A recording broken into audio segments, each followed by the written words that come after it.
You stand in your physical body, sifting and sorting and asking, doing step one so effectively, as individuals and as collective consciousness. And the evolution of all species is about exactly that. Contrast inspires you to want more. So it becomes vibrationally a part of what you have become, and establishes a vibrational frequency that you can never separate yourself from. And you can tell that that vibrational frequency exists because you have emotions that tell you that it does. When you feel elation, that's your indicator that you're right now in perfect resonance with that vibrational frequency. It's your indication that you are not in perfect resonance with that frequency, but you're not so far off from it. When you feel hopeful, you're closer to that frequency. When you feel love, you're right smack dab in the middle of it. When you feel clarity, when you feel elation, passion, you're right up to speed. When you feel despair, when you feel fear, you're really far away from that vibration. So this is a very important thing to understand. You've launched the rocket and it is part of you.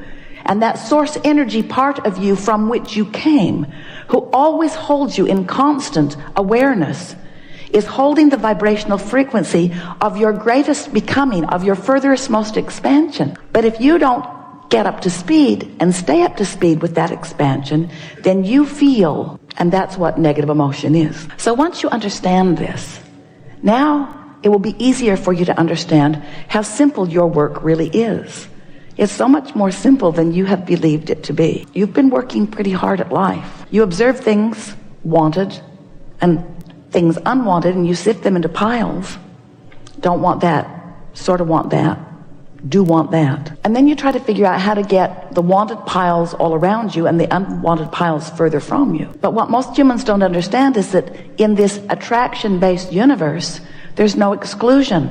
So every single time you give your attention to something unwanted and you say, go away from me, it comes closer. Esther had the most extraordinary experience with the two little people that she loves most in all of the world at the San Diego Fair in Del Mar. And Luke, everybody else, who they are and sometimes not, fairgrounds. And Esther said, there's lots here, so if you feel attracted to something, point it out. And Luke said, I'm attracted to that. And it was a spinning wheel, some sort of a gimmick, not really even a game. So Luke spun the wheel and got 4 tacos, which did not please him that much. Then Kate spun the wheel and got a chance to win a ticket to Knott's Berry Farm.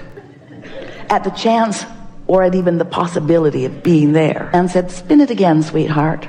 So she did. Knott's Berry Farm again, sweetheart. So she did, and she got Slurpees at 7-Eleven, which she had been talking about for days. There are no 7-Elevens in Texas. And then the day began. Esther stood back and watched the momentum of happiness beginning with Kate, and the momentum of pain and agony beginning with Luke. Because not only did he not win, Kate did. Not only did he not get what he wanted, she got to go 3 times until she did. So the day unfolded. They were playing games, and the very first thing that happened was they were at a very difficult basketball place. It seemed almost impossible to actually make it go in the basket. Just kept bouncing back. And Luke is really, really, really good at basketball. Really good at it. So he tried and tried and tried. Esther invested close to his college education. And then Kate said, let me try, and it went right in. And she got a great big stuffed animal, Pegasus. It was a girl's dream. And Esther looked at Kate, who was not touching the floor, and then she looked over at Luke, who was hanging his head. He was very, very, very, very sad. So off they went to the next game. This one was where you throw quarters across the table. And if they land on the right exact spot, then you get something. So Kate got a little thing and another little thing and another little thing, and Luke said, "It's like they don't want me to win." And Esther's thinking, it's how it feels, isn't it? When things aren't working out for you, it feels like someone's doing it to you. Because when you want something and it's not coming, it doesn't seem possible that you would do it to yourself, because you want this thing that you want. So Esther is thinking, I would so like to explain the way all of this works again, right in the middle of all of this. But of course, when you're not feeling good, that's not the time that you're going to hear. And Esther could see Kate spiraling upward and Luke spiraling downward, and somehow they seemed hooked together in some freakish way. And so then there was the water game. You shoot the water into the little holes, and they all lined up. There were 5 of them. They all lined up. Kate was on station number 2. Squirt, squirt, squirt, squirt, squirt, squirt. Number 2 is the winner. Let's do it again. Squirt, squirt, squirt, squirt, squirt, squirt, squirt. Number 2 is the winner. Let's do it again. Squirt, squirt, squirt, squirt, squirt, squirt, squirt. Number 2 is the winner. Mine's broken. It didn't seem possible that Kate could continue to win, but she did all day long. She had so many stuffed animals, Esther had to make a trip back to the car because they could not lug them all around. So then the reason they'd gone to the concert is because Train was there. Train was going to presentation later that night, and so they arrive after a long, fun and not fun, really funnest day ever and worst day ever. And they arrive at the concert, and they're sitting in their seats. And a nice man comes up to Kate and says, "Would you like to go on stage with Train tonight?" And right before that, while they were eating dinner, Luke had said that he knew the words to the Train songs, and that Mermaid was his favorite. "What song will you be dancing with Train tonight, Kate?" "Mermaid." So then the concert happened. It was amazing. The stadium was full. Kate was on stage. She got to see this amazing audience. She got to stand next to these beautiful performers. She was floating above the ground. And now she's back in her seat. The concert has come to an end. The audience is demanding an encore. Train comes back onto the stage. The lead singer has 3 t-shirts. He throws them into the audience. And guess who got one of them? Kate. And so, as they were walking out of the stadium, Kate puts her hand in Esther's hand, and they are both floating above the ground. And Esther said, "That's the way it works, sweetie. You just feel genuine happiness like you have all day, and everything flows to you." There was no point in having the discussion with Luke, because his reality and his observation of it, he had a momentum going. Has that ever happened to you? Have you ever had a momentum going where no matter how hard you try, how good you are, how clever you are, how genuinely good you really are, still things are not working out for you? And Esther came away from that experience enlivened like never before, because she understands law of attraction. She knows for sure about momentum. She knows about point of attraction, because that's what we're talking about all day, every day.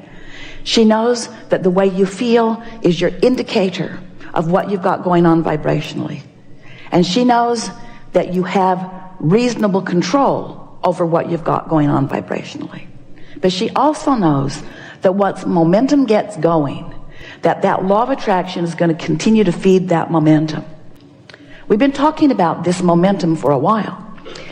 And Esther has been practicing this feeling of getting on that high flying disc We've been talking to you about this vortex that is spinning. And now we're wanting to say to you that this vortex is spinning in this high-flying, high-frequency, non-resistance, and that you've got to be up to speed with that. Because when you're up to speed with that, what's in that vortex flows easily into your experience. But when you're down here in despair, or in injustice, or in unfairness, or in fear, when you're in desperation, you are so far from the frequency of that even though that is making its way to you, it cannot come into your experience. You've got to control your frequency. And so we've been saying lately that the best way to maintain that high-flying frequency is first to understand that it exists, next to understand that you can accomplish it, next to pay attention when you find it, next to pay attention when you find it, and to do your best to milk it, to keep the momentum going. We've been telling you a story for a while that sometimes it sounds to us like you are saying, "Hey, Abraham, I've jumped out of an airplane and I have no parachute. What do you suggest that I do?" And we say, "Hang on, it will be over in a little while." Because once that momentum gets going, there is not an action that you're going to take that is going to do anything about it. And that's sort of what Esther wanted to say to Luke all day long. Hang on, it'll be over in a little while. Because eventually you'll get a good night's sleep. Eventually something will happen to stop this momentum. And because it is not naturally who you are, it will not continue. But what happens with so many of you is when it starts going wrong, that's when you begin to apply your effort. But you're applying effort in the midst of momentum that's already gone wrong, and in the midst of the momentum that's already gone wrong, in this attraction-based universe where there is no exclusion, every time you shout no at something, the universe says, here's more of it. And that was exactly what Esther witnessed with these darling children. They were both getting more and more and more of the momentum that they had established. So we've been telling this momentum story for a few weeks now. And we've been saying to you that it really is best when the momentum starts appearing to be not going in the direction of what you want, to do something to break the cycle. Meditation is a very good tool. Taking a nap is a very good tool. Having a good night's sleep is a very good tool. But the most important thing to understand is it's momentum. It's momentum. You're in San Francisco, you're standing at the top of one of those hills, you've got your car out of gear and there's no parking brake, and it's perched right on the hill, and you just nudge it a little from behind and the momentum begins. But you come to your senses early on because you can foresee what's about to happen in this case, wise ones that you are. So you just step out in front of your car and you let it bump up against you, and you don't allow the momentum to get going too far or too fast, and it doesn't, and all is well. But can you imagine what it would be like if you were at the bottom of that hill stopping the car? That momentum would give you a different experience, wouldn't it? So we want you to remember that you're like Luke sometimes, and you're like Kate sometimes, and Kate's like Luke sometimes, and Luke's like Kate sometimes. In other words, these are not permanent personality characteristics. Sometimes the momentum just gets going and it sucks. But when you begin to understand that you can control the way you feel, and that it's not outside circumstances that are controlling the way you feel, and you begin, Jerry used to say, Esther loved this story, that if you're sitting in front of a fireplace in your new cashmere sweater, and there's a chickapin log on the fireplace and it's spitting like those logs do, and a spark gets on your sweater, if you flick it off immediately, nothing happens to your sweater. But if it lands on your sweater and you say, well, damn, look at that. Who bought these logs? These are the kind of logs that make sparks. This is really a wrong thing. This should not have happened to me. Oh. And then the fire truck comes, and we're eager to talk with you about anything that matters to you. We're not eager to talk you out of your negative momentum because it's sort of futile. The reason that we talk as we do in the beginning is because usually you come up to speed with who you really are. Everything here is law-based, and everything that you've heard is resonating with the very core of who you are. And so it is our expectation that you're in the best possible place to receive impulse and insight, to feel clarity about things that you've been wondering about. There's no subject that's off limits, and there is no order of business that is absolute. But you will notice a very nice unfolding as we are moving forward.